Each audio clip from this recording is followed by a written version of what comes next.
tomb of William Houston. William came to Westport in 1851, and he established the farm out at Dula, and he farmed very successfully there for 20 years.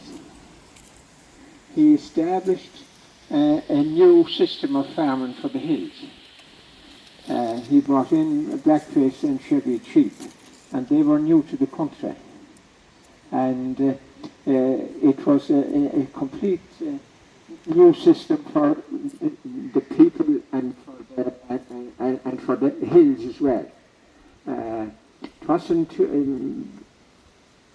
the number of people that were visited to make way for Houston. It's gone, is it? Roughly the same as what died in the famine. Maybe.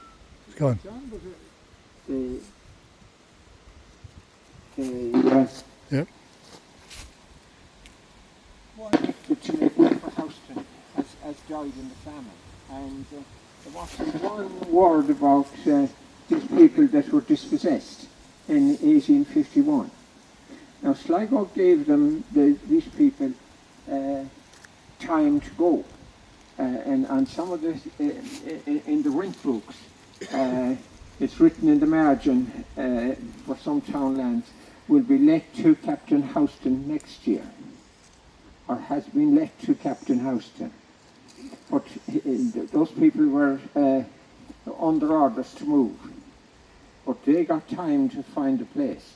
But Lucan in Tarbonne, he told them to be gone, and he sent out the brigade to knock down the houses around Christmas of, it's not 18, probably about 1850. There was a certain amount of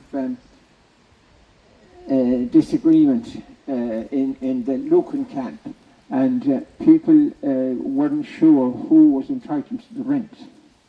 And when he went out specially to collect his rent personally, and some of them said that they weren't sure who was entitled to the rent.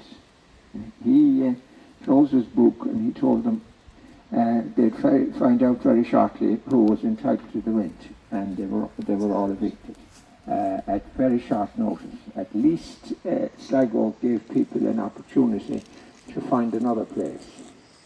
You didn't want to be thrown out on the road.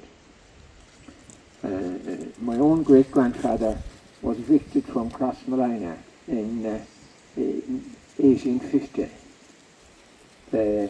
He wasn't evicted by a landlord, he was evicted by a tenant. He was a tenant, and the man wanted the land for himself. My great-grandfather moved 25 miles up to Glen Island. I don't know how he found a place up there. But he obviously had some little bit of money, and that he was able to rent this place and move himself and two or three children.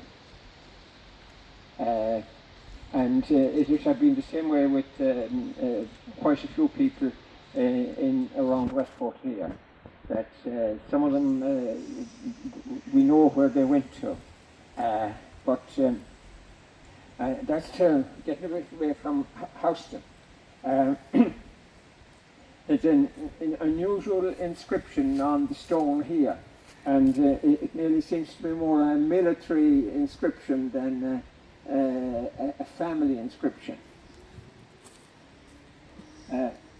His father and mother are mentioned, William Houston Bart and Lady Jane Houston, and he was born in 1812 and died in 72. And this monument to one whose straightforward honesty and unfailing rectitude of conduct, combined with his high personal courage, caused him to be universally respected in the country in which for more than 20 years he lived. It is erected by his deeply sorrowing widow and his brothers and his sons. Now what's interesting about his sons is he had two sons, Sidney and William. But Sidney disappears about 1861 when he was 18. He seemed to be at school with some clergyman down around London. And that's the last word we hear about Sidney. When William made his will, he doesn't mention Sidney, he doesn't benefit from it in any way. But the housekeeper, or whatever one would call her, she got an annuity because of the care she gave to Sidney. But they didn't say Sidney was dead. And here it would appear that they believed the second son was alive.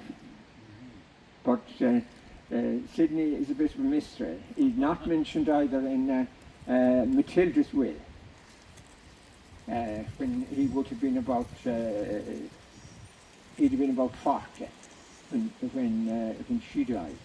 But he's not mentioned there either. I have a book written about that. Matilda wrote a book, 20 Years in the Wild West. I called this 70 Years in the Wild West. It's been 70 Years in the Wild West, and we're hoping to launch it in mid-September, and we hope it will be an interesting story, and that we'll have new information, or information that isn't generally available, and we hope it to be worthwhile. Good. All right, Sean. Fair play. Good man, John. Thanks very much. Fair play to you.